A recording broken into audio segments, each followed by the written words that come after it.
Olá, meu nome é Alana, eu sou graduanda em Ciências Biológicas pela Universidade Federal do Recôncavo da Bahia e nesse vídeo vou falar um pouco sobre as algas vermelhas.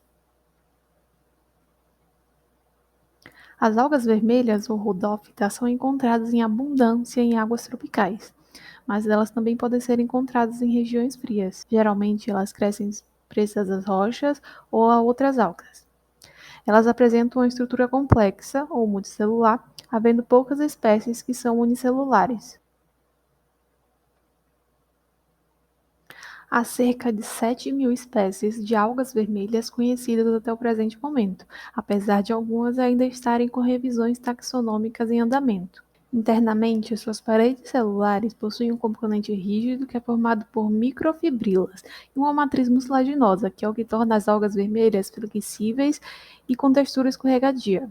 Algumas espécies secretam carbonato de cálcio em suas paredes celulares, e isso faz com que elas sejam extremamente resistentes. A substância de reserva das algas vermelhas é o amido das florídeas, que é uma substância semelhante ao glicogênio. Apesar de ser chamada de amido, a molécula é mais parecida com o glicogênio do que o amido em si. E aqui é uma foto de microscopia eletrônica que mostra os cloroplastos, que estão representados pela letra C, e os grânulos de amido, que são representados pela letra S. Apesar de algumas espécies possuírem uma cor meio amarronzada, esverdeada, a maioria das algas vermelhas possui uma coloração vermelha. Isso é por conta dos pigmentos ficoeritrina, que é vermelho, e ficocianina, que é azul. A ficoeritrina e ficocianina mascaram outros pigmentos, como a clorofila A e o beta-caroteno.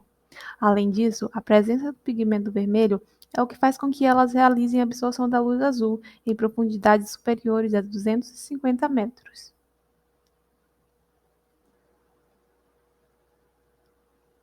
E aqui são duas fotos da espécie Chondrus crispus sob o microscópio.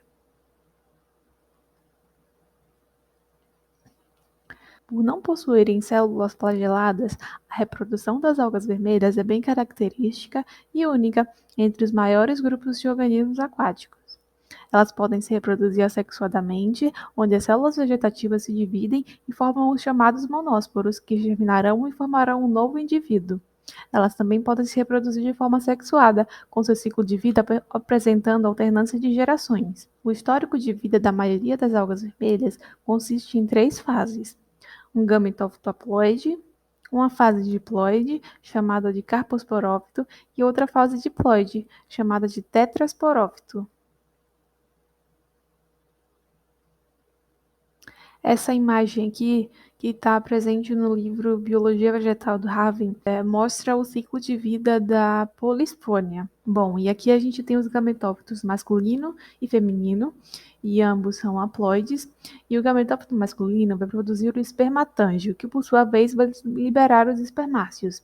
E o gametófito feminino vai produzir o carpogônio, que é onde estarão as oosferas. O carpogônio possui uma estrutura longa chamada de tricogine. E lembra que os gametas masculinos das rodófitas não possuem flagelos? Então, a tricogine é uma extensão da oosfera que vai captar os espermáceos que são trazidos pelas correntes de água. Quando o espermáceo entra em contato com a tricogine, os dois se fundem e o núcleo masculino vai migrar em direção ao núcleo do carpogônio para ocorrer a fusão.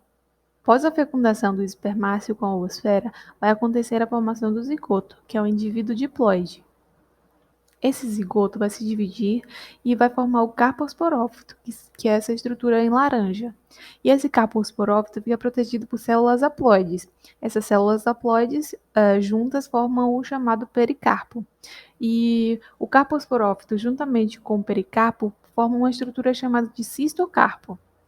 E aí os carpósporos, que são diploides, vão ser liberados, vão germinar e originar o tetrasporófito.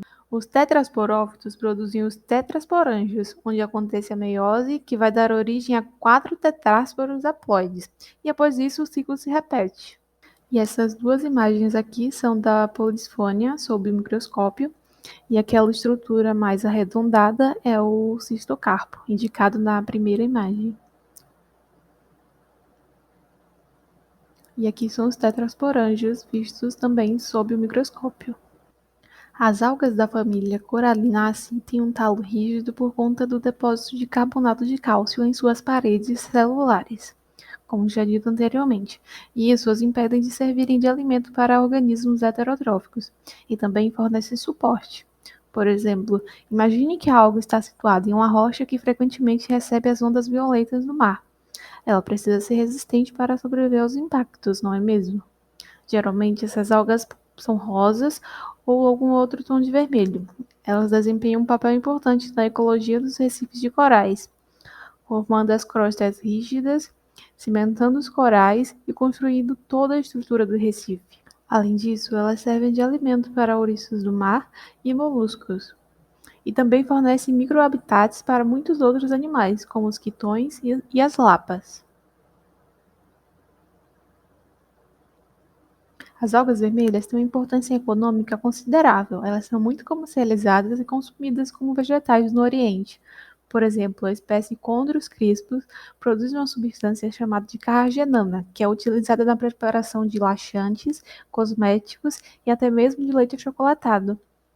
O agar, que é uma substância gelatinosa, é obtido de algas vermelhas como Gelidium e Gracilaria e são utilizados na produção de cápsulas de gelatina, materiais para moldagem odontológica e como base para cosméticos. E é também utilizado como meio de cultura de bactérias, fungos e outros organismos.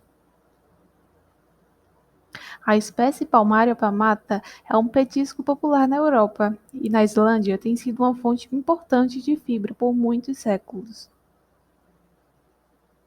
E por fim, a espécie Porphyra umbilicalis, que é popularmente conhecida como alga nori, é a alga comestível mais consumida do mundo. Suas folhas são vendidas desidratadas e são utilizadas para enrolar o arroz no sushi. Naturalmente, o nori possui uma coloração marrom avermelhada, mas quando ela é desidratada, ela fica com a cor mais escura.